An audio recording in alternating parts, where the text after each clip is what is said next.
നമസ്തേ, ഭദ്രവളക്കമ്മ ശരണം. മന്ത്രദീക്ഷ എന്താണെന്നാണ് നാം ഇന്ന് മനസ്സിലാക്കുന്നത്.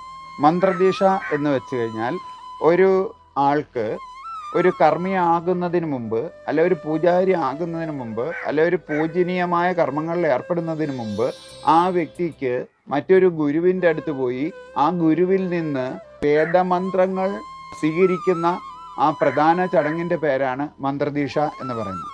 ഈ ദീക്ഷ സ്വീകരിച്ച് വേദമന്ത്രങ്ങൾ ദീക്ഷ സ്വീകരിച്ചതിന് ശേഷം ഉപന്യയം ചെയ്ത് ഉണൂൽ ധരിച്ചതിന് ശേഷം വീണ്ടും വേദമന്ത്രങ്ങൾ വർഷങ്ങളോളം 7 വർഷം, 5 വർഷം, 3 വർഷം, 11 വർഷം അങ്ങനെ കൃത്യമായ രീതിയിൽ വേദങ്ങൾ അഭ്യസിച്ചതിന് ശേഷം മാത്രമേ ഒരാൾക്ക് ഒരു കൃത്യമായ പൂജാരി ആകുവാനോ താന്ത്രിക അനുഷ്ഠാനമുള്ള കർമ്മങ്ങൾ ചെയ്യുവാനോ ഒക്കെയുള്ള പ്രാപ്തിയിലേക്ക് എത്തത്തുള്ളൂ. ആ ഒരു വേദമന്ത്രം പഠിച്ചുവെന്ന് മാത്രം കൊണ്ട് ഒരാൾക്ക് പൂജാരിയോ തന്ത്രിയോ ആകാൻ സാധ്യമാകുകയില്ല.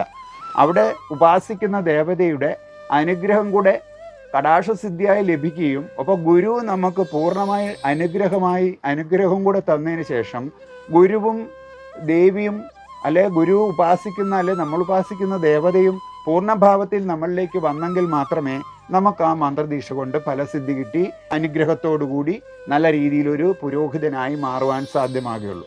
ഓം ഭദ്രവളക്കമ്മേ ശരണം.